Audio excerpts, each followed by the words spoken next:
I am NetMoverSitan. Welcome to something that I've been putting off for quite some time, and now I'm getting around to it.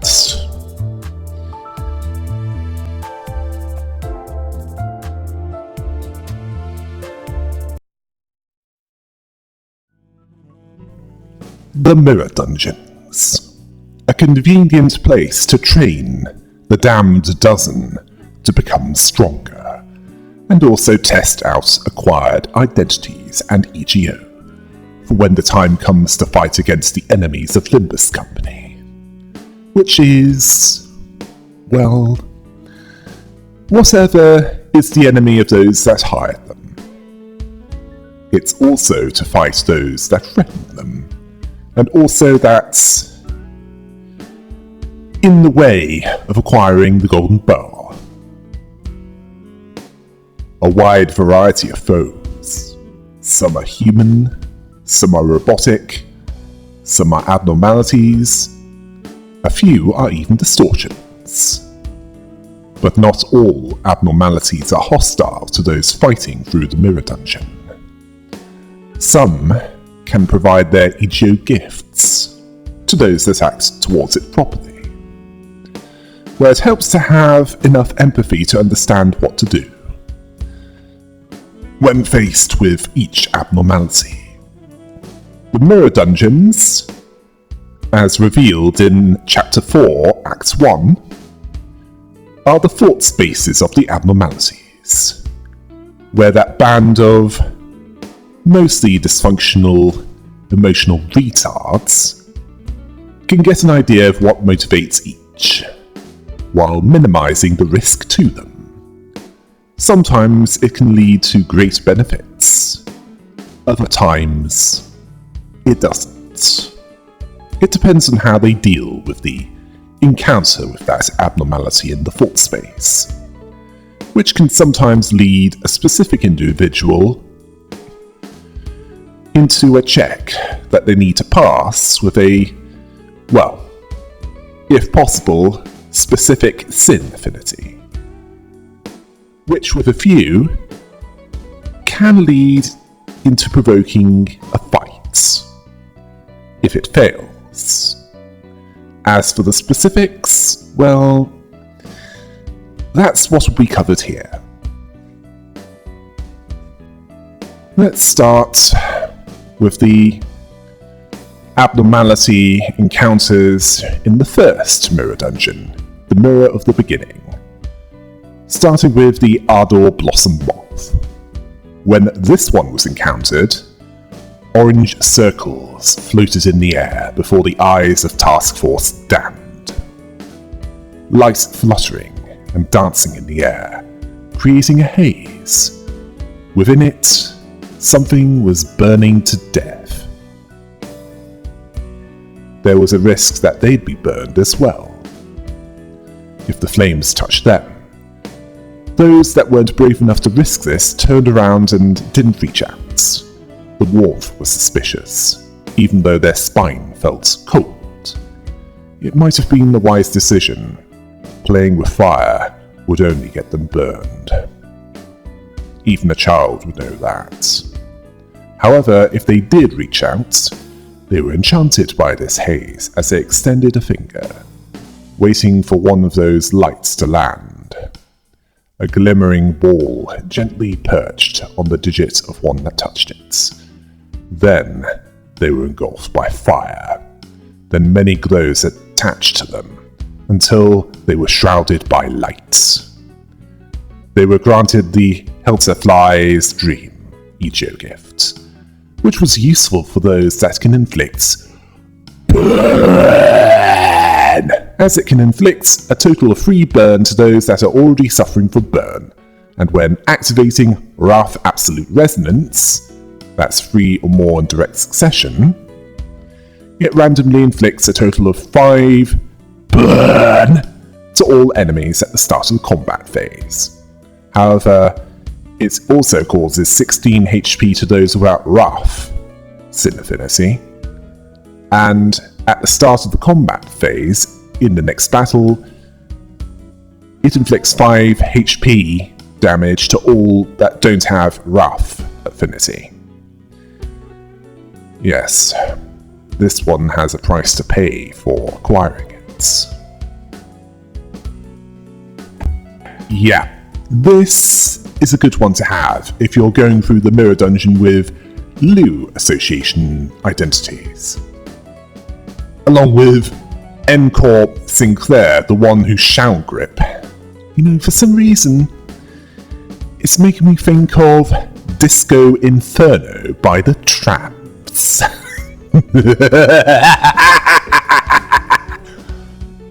Well, it's certainly fitting, isn't it?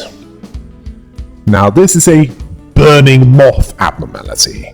While moths have an affinity to bright light, this one seems to be a cross between a moth and the mythical phoenix, or a Volcarona from Pokemon. It seems to want to share the warmth with others, even if it would cause harm to others. It might be a reference to Irish butterfly magic associated with the Dirandre. Sorry if I've butchered the pronunciation.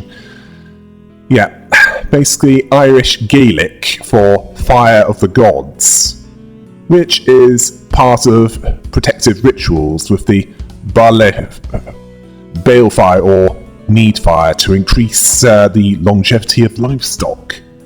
Butterflies are also associated with the souls of the departed, as in those travelling forward from the material plane or those visiting from the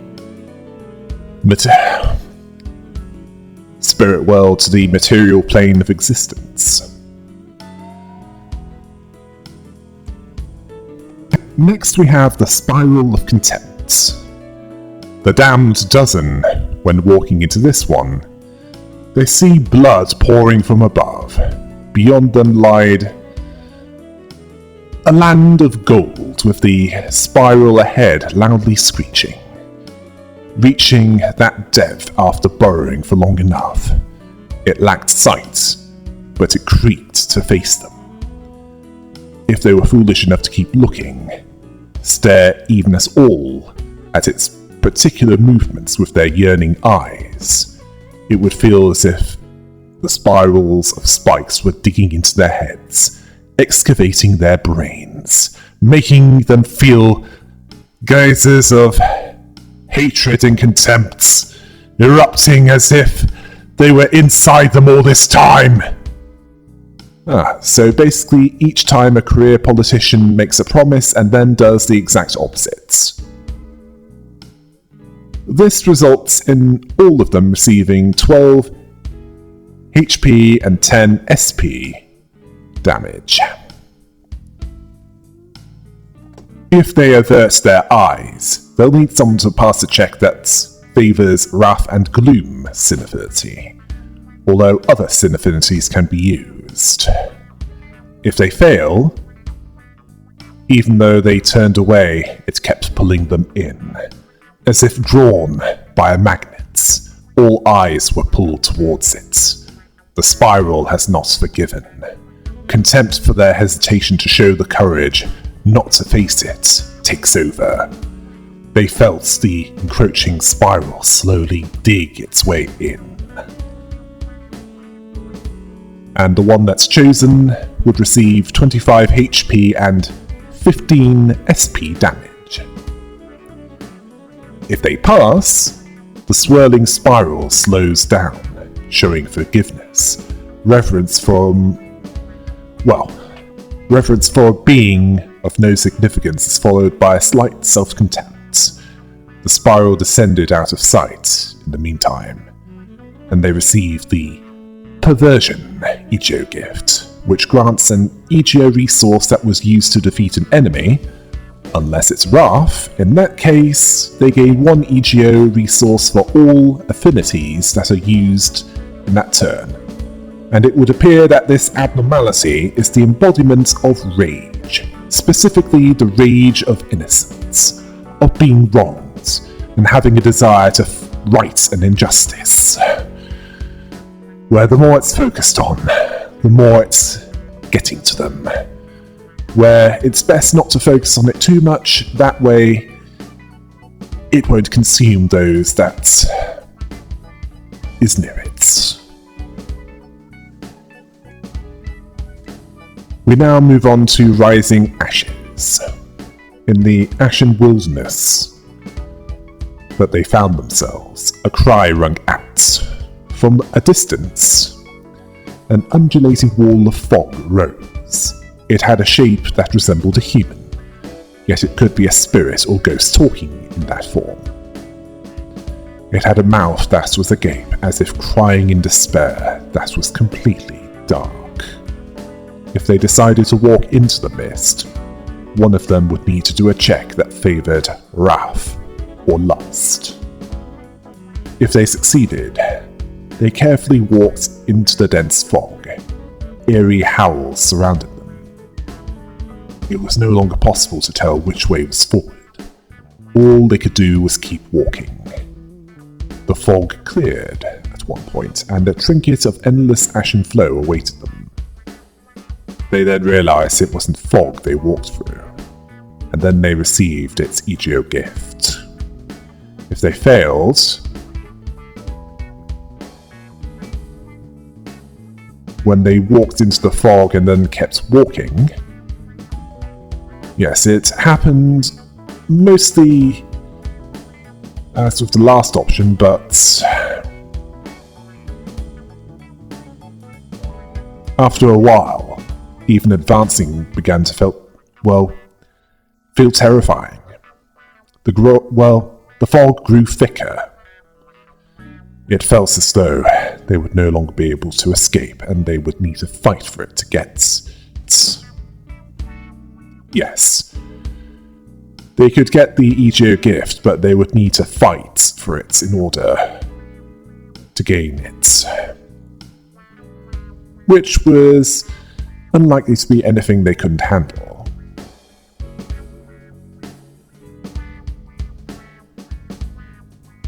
However, if they looked at it directly in the eye, they would need to pass a check that favours wrath and envy. If they succeeded, they stared into the eye. Their piercing gaze met the song of endless despair and wailing sockets. They then realised it wasn't fog they were facing. What they thought were its eyes and mouth all turned out to be tricks played by shadows. When they figured out that its howl was merely whistling wind, all of it vanished. If they failed, they stared into the eye-like things, and it returned the gaze, singing endless despair. Just as they felt that the figure seemed to have grown, they were engulfed by the fog, and all lost 10 SP. The EGO gift was Ashes to Ashes. And no, it has nothing to do with that song by David Bowie. This EGO gift, at the start of the combat phase, if all targetable points such as all enemies or all abnormality parts have burn, 2 more burn is inflicted on them. Now, this one is another good one for burn identities, as they deal this regardless. Next we have the Nymph. In the corridor of what appears to be a hospital, they saw it. It gave blood to those that needed it. The only blood it could give is its own. Even those that didn't need a transfusion were bled dry with scissors, forced to accept. The road it travelled was filled with receivers that needed blood. Donating blood would be a pitiful sight if it was this abnormality, but when others do so with it, it cries as if to signal its displeasure. It raised scissors, chopping off the arm of one who volunteered to donate their blood. Then it pulled out one of the tubes connected to its body, plugging it into the cut wound. Then the arm grew back, and spilt blood which stayed on the floor. They all healed by 12 HP due to that, except those with Wrath affinity. They healed for 15 HP. As for those who accepted the blood, it handed them a blood bag. As they accepted it, it hung an empty one in its place, which filled up at an uncanny pace. Its job done, it kept moving. This granted the phlebotomy pack, which granted 7.5 healing of the missing HP after dealing damage, once per sinner per turn. Except if it's a Wrath affinity attack. In that case, it heals 15 of the missing HP instead. Now this abnormality would be an invaluable treasure to any community of Bloodfiend. The kind of stable distortion that predates the White Knights and Dark Days, which are basically this universe's version of vampires, as they'd be able to get a virtually endless supply of blood without needing to hunt the human population, or even do something like, I don't know, run a hotel and feed on a little of the guest's blood as part of the payment of staying there, along with the urn. Yes, like the end of the Distortion Detective story. Well, for now at least, as they're planning to make a game out of that. Yes, this abnormality's purpose is to give blood. Selflessness, taken to extreme. Although it hates selflessness given to itself. This abnormality is part of a hospital-themed group of abnormalities, loosely based on Greek mythology, where a nymph is a long-lived minor divinity associated with water and growing things. They are also gravitated towards human males, which is where we get the term nymphomaniac from. Much as satyrs, or whatever you want to call them, they're where we get the equivalent term for males gravitating towards human females. Yes, that's the male gender equivalent. Okay, let's move on. Next we have the coffin return. They were now in the forest. They heard a wail. They couldn't help but wonder what this sorrow was for. A coffin was in the middle of this, tied with multiple cords and ropes. A desperate attempt to keep its contents contained. It continued to rumble and break. If a decision was made to open the coffin, a check was made with a chosen sinner, one that favoured wrath and gluttony. If successful, with each rope that was untied, the wail grew louder. They felt sympathy for the trapped being. Undoing the ropes, they began to weep along with their wailing. One undone knot accompanied sorrow. One undone knot accompanied lamentation. When the last was released, they discovered that there was no one inside. Perplexed, they examined the interior and found a single red jeweled beetle. They received the Egeo gift. If they failed, with each rope that was untied, the wail grew louder. There was more than one individual occupying the coffin. Several people were clinging to each other, all crying. The coffin burst open, letting out what was in it, and they would have to battle for it. Battle for the Egeo gift. If they decided to leave it be, they would have to do a check that favoured a wrath or sloth affinity. If they succeeded, the red arms waved in the air as if pleading not to be left behind, but after another look, They also seemed if they were thankful for being left as they were, though the wailing hasn't ceased. The weeping seems to have softened, just a little. If they fail, they disregard the chilling sensation and move on. However, that feeling would linger, even after a while of walking. At one point they stopped and turned around to find a hand. It was attached to an unnaturally scrawny red arm. It grabbed its speechless victim. A familiar note was added to the coffin's wailing. The chosen sinner lost 15 HP and 12 SP. As for the EGO gift, that's the Wound Calerid, which inflicts free bleed on targets after dealing damage to them with either Wrath, Affinity, or it inflicts bleed on top of the bleed that it would cover. Or rather, inflicts. Yes, that's the best word to put it. Okay, I can think of a few identities that this would be good for. Rabbit's Team Heathcliff, the Blade Lineage identities, the Kurokumo clan identities, Lu Association, basically any that have either bleed, infliction, or wrath affinity.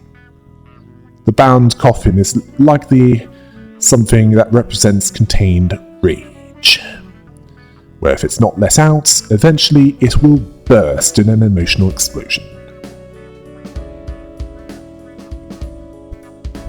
Let's move on to the paper chairman. In the office that they found themselves, they encountered a man in a suit that had an origami crane for a head, asking who they were and what brought them there. Then a piece of paper rustled. They told those that were there that they came at just the right time, as there was urgent business to do, asking if they'd take the job, holding out another piece of paper with lousy letters written on it, which can't be made sense of as they were lines and dots. It asked the sinners if they were up to it. If they nodded, one of them had to do a check that favoured lust and pride affinity. If successful, they asked if they kent that. The paper flapped in disbelief, warning them that if they insist, knowing what's coming. It took a step back, dousing itself with coffee, and then a paper soldier rushed at them. It warned them not to underestimate paper's integrity. Before they could respond, the paper attacked them, and they had to fight for the EGO gift. Yes, I suspect that if and when this abnormality would be fought, it'll do much more damage than giving paper cuts. If they fail, it asked if they read it right. With a body like that, they couldn't fulfill the contract written there. It sprayed coffee on the floor, spewing insults, and before any excuses could be made, they got kicked out and all lost 10 HP and SP. Ooh, that must have been some hot must have been some hot coffee they got sprayed at with. If they shook their head, one of them would have to do a check. Yes, they'd have to do a check that favoured lust and sloth. If they succeeded, it appreciated that as it made its job easier. The paper soldiers decided to fight each other. And sometime later, they were torn and exploded into paper cranes, and one of them crawled to them. It told them to take good care of that piece, as it drenched itself in coffee. Satisfied with this, and they gained the EGO gift. If they failed, it was annoyed, as this was their way of turning it down. It crumpled and told them their basics to proper conversation. It didn't wish to speak with someone who can't respect the basics. Before any excuses could be made, they got kicked out. The EGO gift was coffee and cranes, where at the start of the turn, one EGO resource of a random affinity that wasn't used in the last turn was gained. Although, if that affinity was lust, one EGO resource of every affinity that wasn't used last turn was gained. Now, the significance of origami cranes, or orizuru, which was what the head of this abnormality was, it said that if someone folds 1,000 cranes, they are granted one wish. There was also a story based on a girl that survived the atomic bomb over Hiroshima, representing a wish for recovering from what has happened there, and also for peace. Following on from that is the Sunset Wayfarer, where in the middle of a forest, something yellow speaks to them, pointing out the beautiful butterflies, and at the sunsets, something that makes them want to go out for a stroll, asking if they could stop for a moment and take a breather there, gesturing warmly to them. If the sinners decide to take a break, it's noted that they must have felt tired. Yes, it must have been tiring to come all the way there, telling them to check out the butterflies. Just watching them warms the heart, which it did for them. Some even wanted to tag along, even after they decided to leave the scenic spots. Well, they gained its EGO gift and healed all of them slightly. Except those with lust affinity, they gained 8 SP. If they ignored it and left that place, it understood that they must be busy, making the same gesture as when they greeted them, saying, "Another time, I suppose," where for a maximum of 3 turns in the next battle, they all heal both 10 HP and 10 SP.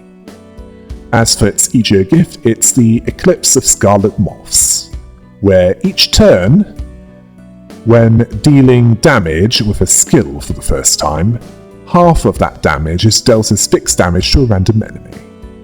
If the attack affinity is lust, this damage is dealt to 2 random enemies.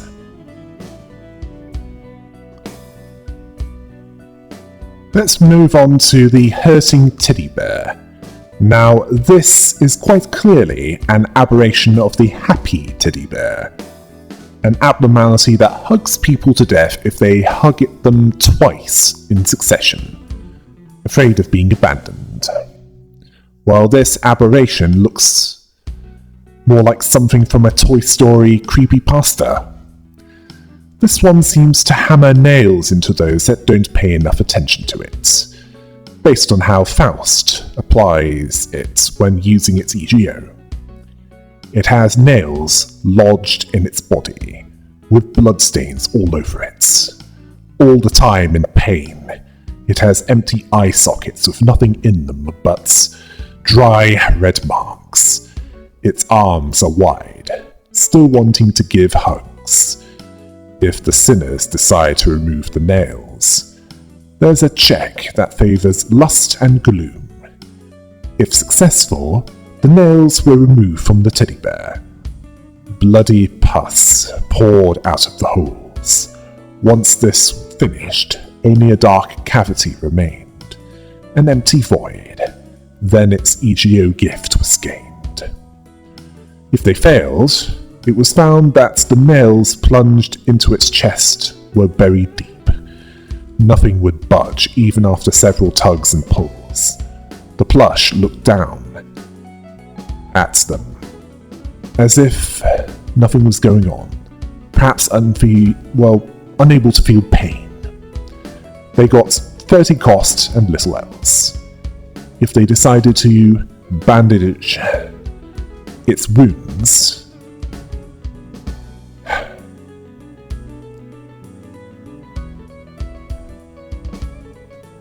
Yes, to the holes around the chest. At best, blood leaks and saturates them. It seems a little sore even with this. Extra dressing was used to make it last a while. This resulted in all being healed by 10 HP, and those with a lust affinity were healed for 20 HP. The Egio gift is the grimy iron stake, where if the target is attacked with a single coin skill, 1 bleed and 1 defense level down is inflicted. Although if the target has bleed, 3 more bleed is inflicted. Right, let's talk about the skin profit.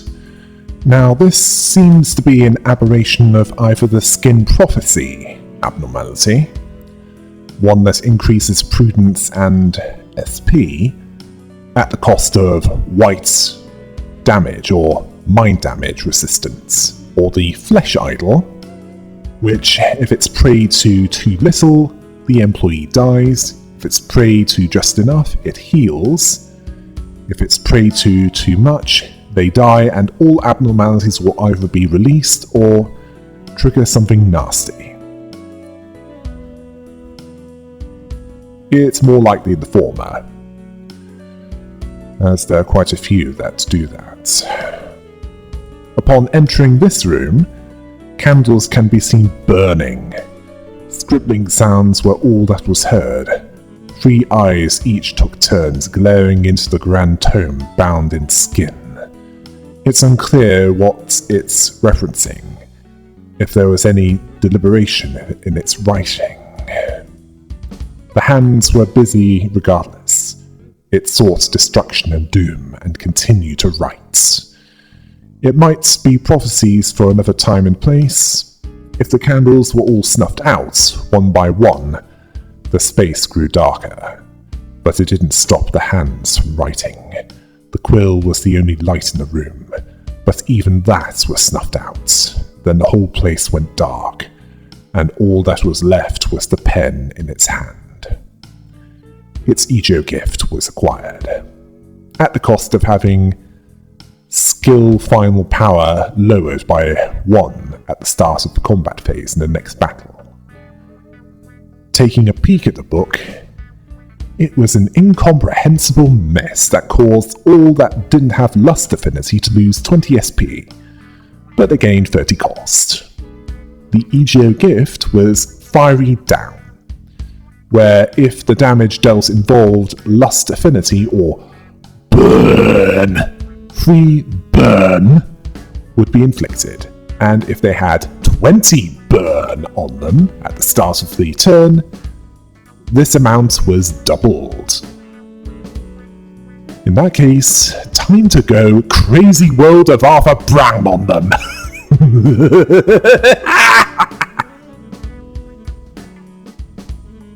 Now we move on to My Form Empties.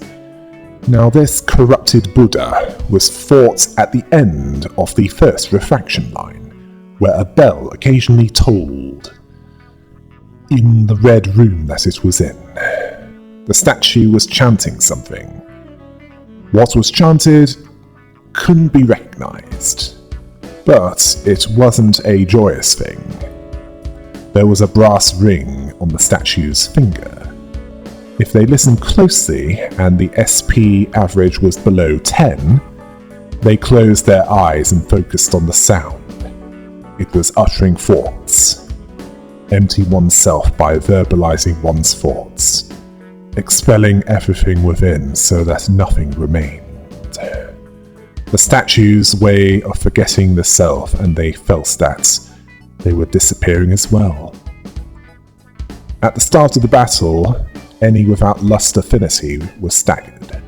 However, if the SP average was 10 or more, when they closed their eyes and focused on the sound, they could pay closer attention to what it was saying.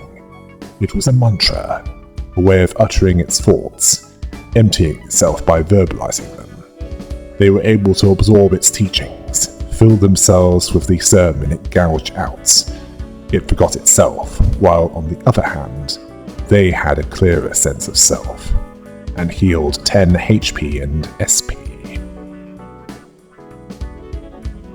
If they decide to take the brass ring, they have to pass a check, which favoured lust and gluttony.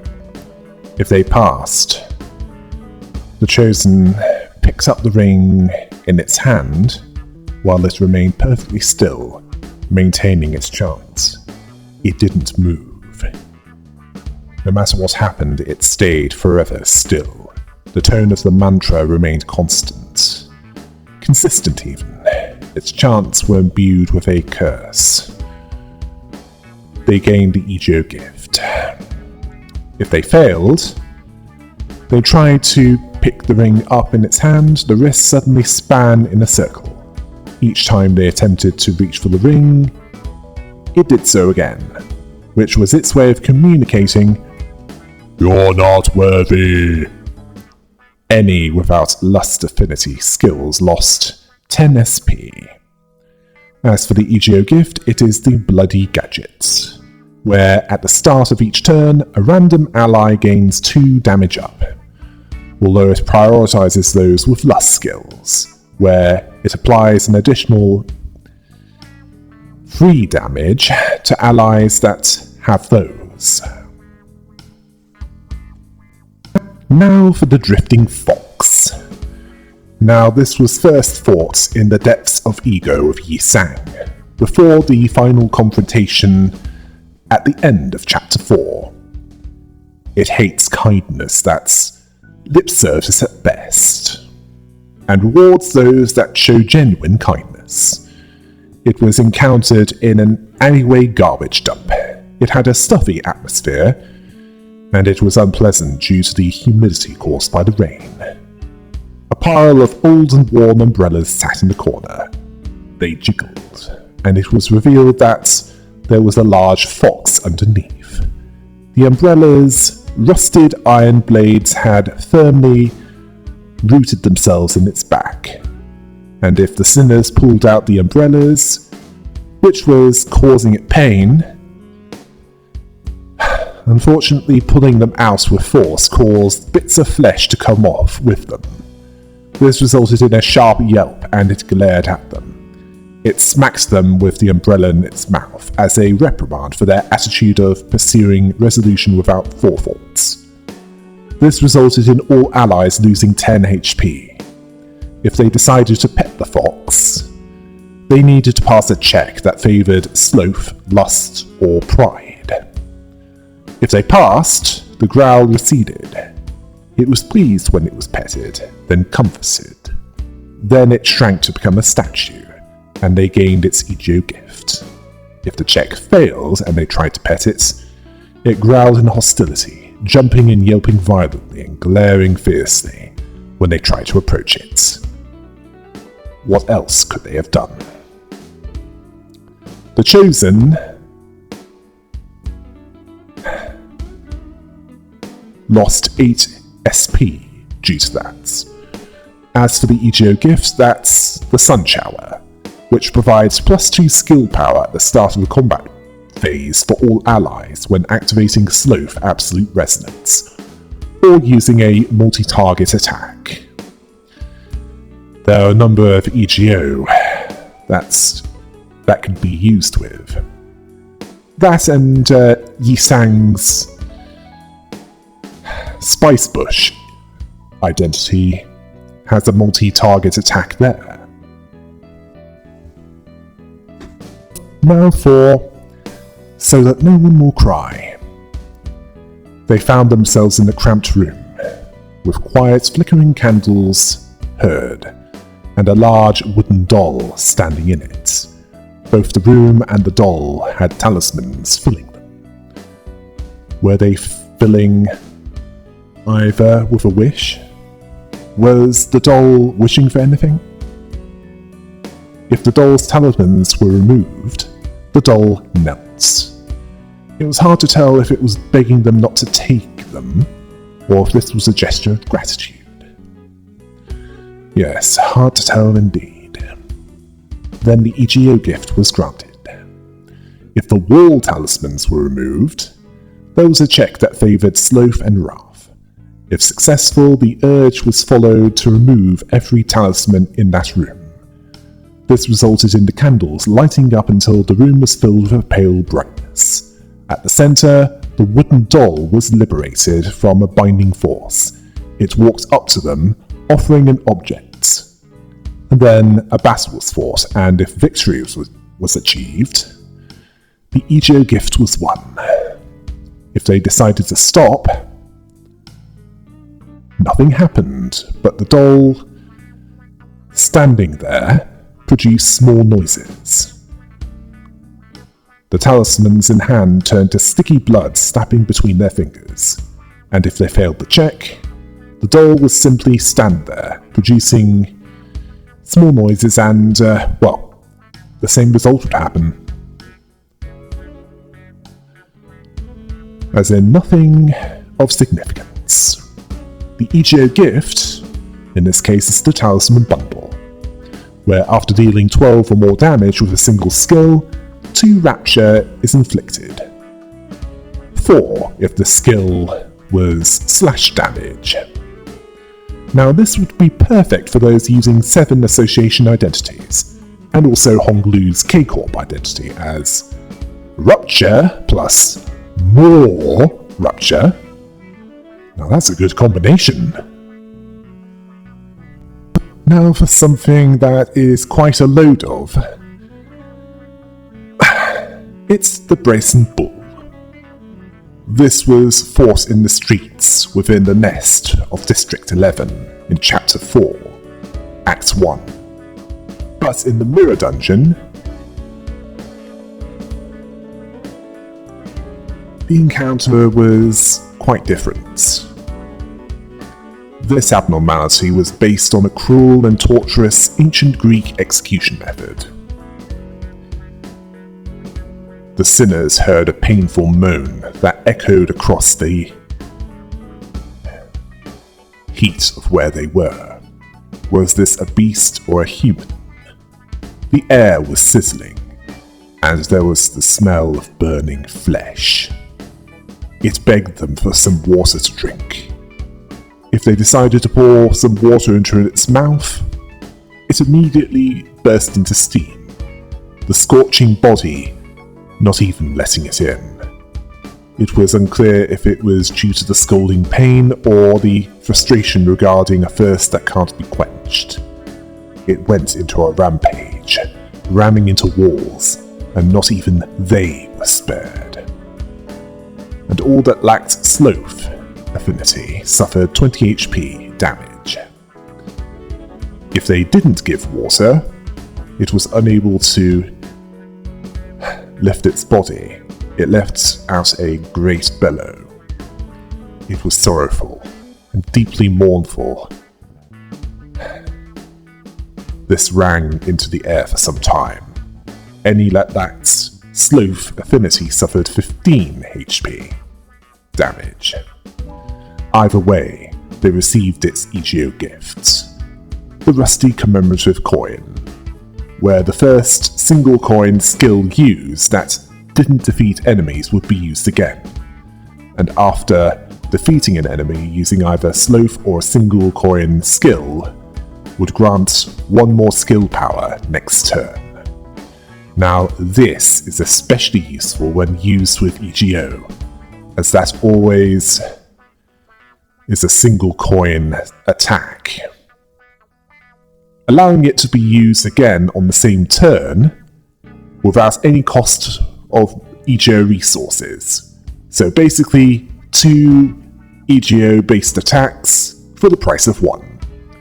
Although caution is recommended, as while it doesn't have an additional cost in EGO resources, it does have an additional cost in sanity, so there is a risk that it might result in EGO corrosion, causing this strategy to backfire.